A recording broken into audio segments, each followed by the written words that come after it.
Hey folks, it's Jeremy, the host of Blammo. Thanks so much for listening. This is a preview of one of our exclusive shows on Patreon. These are member-supported shows, meaning they only happen because of our incredible members and community. So check out a preview of the episode, and if you like it, consider joining us on Patreon at patreon.com/Blammo, where we have tons of exclusive Blammo episodes, shows, our amazing Slack group, and we're adding new things for members all the time. If not, no worries, we still love you, and we literally have hundreds of episodes of Blammo all free for you to dive into. Thanks so much. Hey, Derek. Hey, Peter. How you doing? Doing pretty well. Yeah? I recently read this article by Emily, I don't know if I'm pronouncing her name correctly, but Emily Segal. Okay. She wrote this article recently on, she wrote it on Twitter as an article. Twitter has this thing where you can like write articles. Really? And then she transported it to, I think it's a Substack called Nemesis. Okay. And she's, have you heard of Emily Segal? Not at all. Segal. I don't. Apologies to Emily if you're listening to this for mispronouncing your name. I apologize. She was a founding member of, have you heard of this collective called K-Hole? No. So K-Hole is this, my understanding, it's like a art collective / trend forecasting group or something. Okay. Have you ever heard of the term normcore? I have. Yeah. Yes. Yeah. They popularized that. Okay. So normcore came out, I don't know if they coined it, but in the way that the word traveled through culture, it was picked up in a K-hole document. Of which Emily was part of, or she was part of K-hole. And then, so the document was talking about this idea of normcore, which was in the K-hole document, the idea that you should blend in and be a part of certain of the social groups that you're part of to basically have a connection with people. So if you're among punks, you should dress like a punk. If you're among jocks, you should dress like a jock. That's not what that term came to me. Yes. Exactly. So then once it was picked up from the K-hole consulting report, ran through social media and blogs and all of that, it essentially did not really mean that. It basically meant not at all. Dressing in a very specific way, which we can describe as like Seinfeld, right? Yeah. It's like wash jeans that are not super slim or super baggy. Yeah. New Balance, white New Balance sneakers. Yeah. Just like a simple sweater. It was like dressing super normal in the Seinfeld sense. Right. Anyway, that if you heard the term normcore, Emily had something to do with that. Okay. And now she's coined this new term called tasteslop. Oh, right. And she wrote an article on X/Twitter, then transported to this Substack called Nemesis Global. I read it. One, I was surprised to see that was mentioned in it, and slightly struggling with the concept. I think I understand some of the contours of what tasteslop means, according to her. I like how she summarizes it at the end, because a lot of it is deep dives into concepts that I know little of. And a lot of it is based on art and culture. And I don't pretend to be incredibly studious about historical status symbols, which is what signifies taste. But I kind of know a little bit about it. But at the very end, she basically summarizes it. And I will summarize that even further, because it does take her a few sentences to summarize it. But essentially, she's saying you cannot have taste in a vacuum. It has to be connected to culture, whether it's your culture. It's usually better if it's a personal part of culture. So you like it because it signifies something that you have experience in, regardless of whether other people consider that to be tasteful. Yeah, let me give my version of what I think she's referring to as tasteslop. Okay.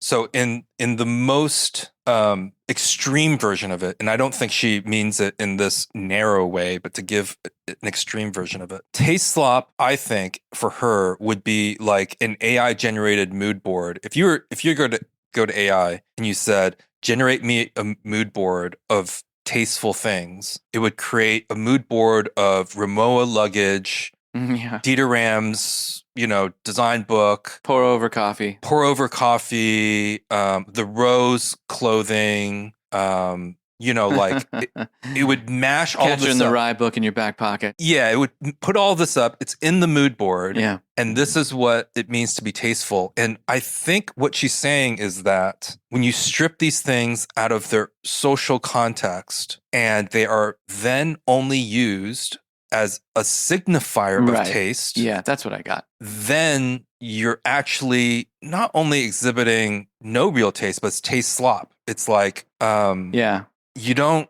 like it's like a mood board of like a Miles Davis album cover. You don't know anything about Miles Davis. Right. You never listen to the album, but you're putting up this sign, meaning a poster in your bedroom, or on the mood board or poster in your bedroom or anything, like wearing the t-shirt to say, I have cultural capital, I have good taste. And now the thing has been stripped of its cultural context and it only exists as a symbol of good taste. And therefore, actually, you're exhibiting bad taste because it's copy and paste. Oh, I know a very good recent example of that. The Palantir chore coat. Yeah. That's a great example of a chore coat which has incredible meaning socially and historically. But now a tech company is trying to say, oh, we also do a chore coat, but it has nothing to do with.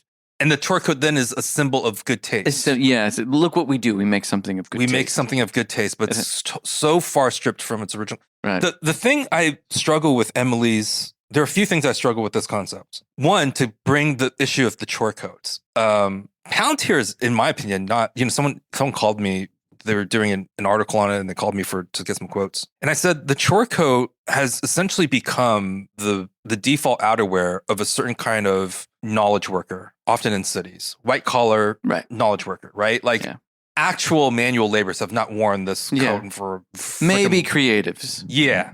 And I mean, it's a knowledge worker, creative director, email job haver, kind of thing. Yeah. And so Palantir is really just like moving it just one step away from that. But like this thing has been removed from its context for a very long time. Yeah. So one is that when she talks about this idea of context, I think, well, things often evolve over time and take on different meanings, and it's all culture. The other thing is that I struggled with is that, I mean, like if we're to be against taste slop, what we end up with is just kind of cultural gatekeeping, right? Like you're not allowed to wear this. I mean, it's the same thing in the 90s, whether one thinks that this is good or bad, but it's kind of like the thing in the 90s, like, oh, you wear that band t-shirt, name your favorite 10 songs. Right. Sing that song right now. You're right. From beginning to end. Right? Like you wear a skate shirt and you don't even have a skateboard. You're such a poser. Like one, it feels like we're getting back to that.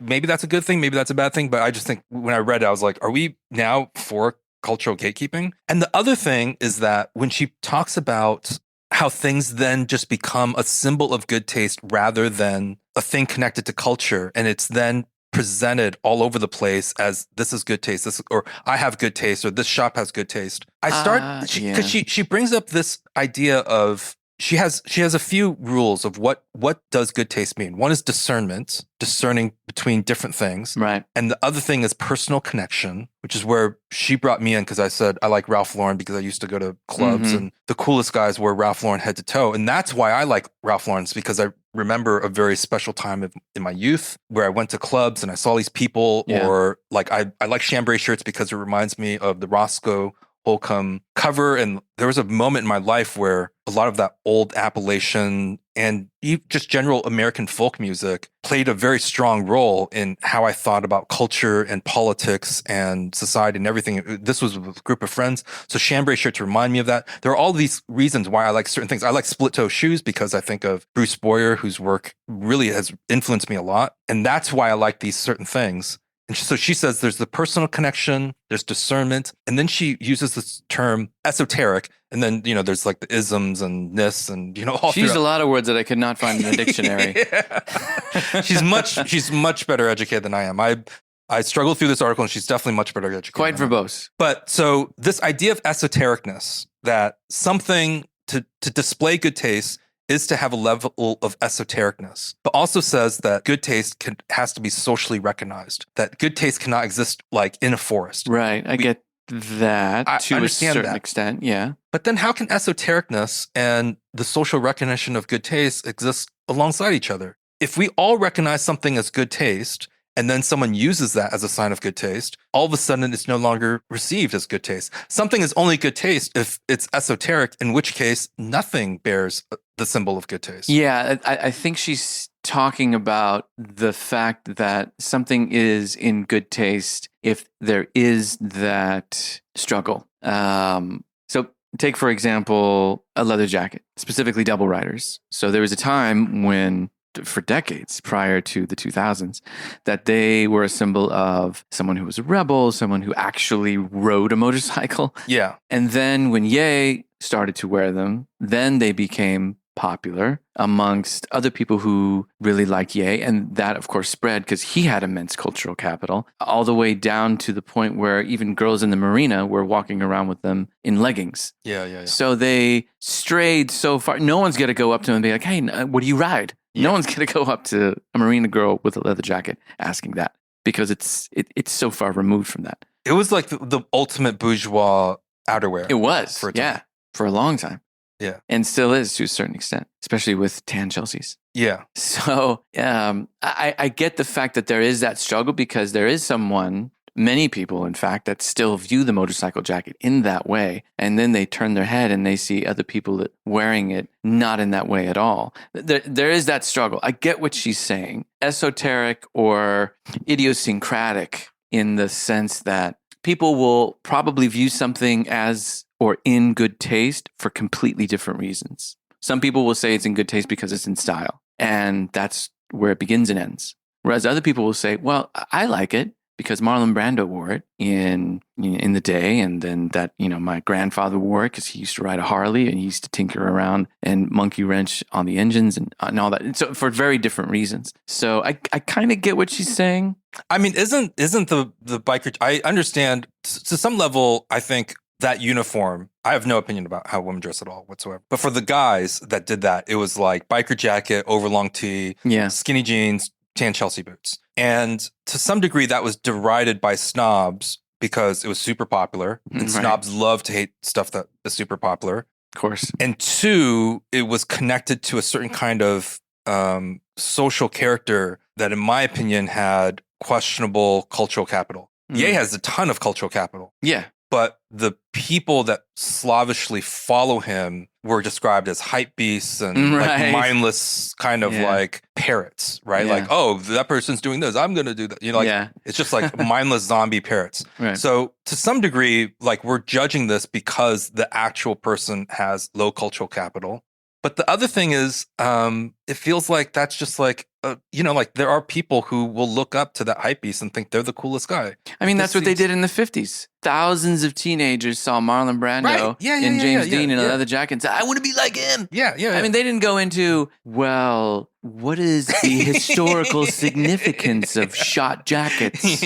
And what kind of leather are they using? Is it vegetable tan or chrome tan? Does that not actually make you less cool? Right. The guy that's just copying his favorite musician, that's like to me, I've always thought that is the most relatable fashion moment. Like, you buy an album, you look at the cover, you like the music, and you're like, I want to dress like these people. Yeah, totally. It's just, I think there was like a lot of sneering at like the hype beast, Ye fan, blah, blah, blah. Yeah.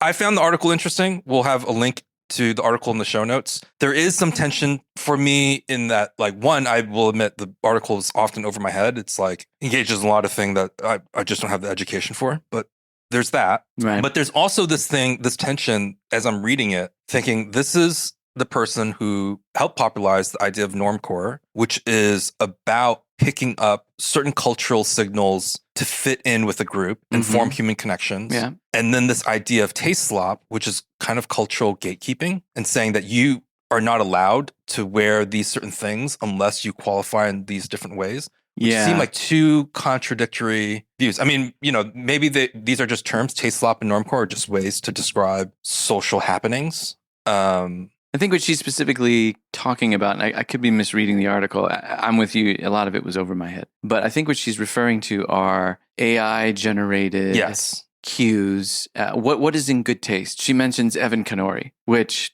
I think is great. I know there's a recent sneering of Evan Kenori because the prices and the designs, some people don't feel justified. I don't understand any of that. Sometimes certain things feel to me like cycles of really hip people, right? Deciding Adidas too many people like Gazelles are too many terrible, people, too many people them. like this now, Right. So now I have to pretend to hate it. Yeah, and I'm just like, just last year you said it was great, so yeah. There's that cycle where often it feels like people are constantly posturing for cool points. Knee-jerk reaction to popular acceptance of theretofore unknown or only to a select few. It's like, I listened to Radiohead when they opened up for Oasis. Yeah, I really dislike that dynamic. It's just not my thing. I'm with you on that. But I do understand the opening of the article is really about. Want to hear the rest? Listen to the full episode and many more other exclusive episodes over on our Patreon.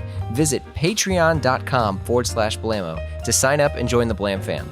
You also get access to our exclusive members-only Slack group where we chat about this and a ton of other things. So head over to patreon.com/Blamo and we'll see you there.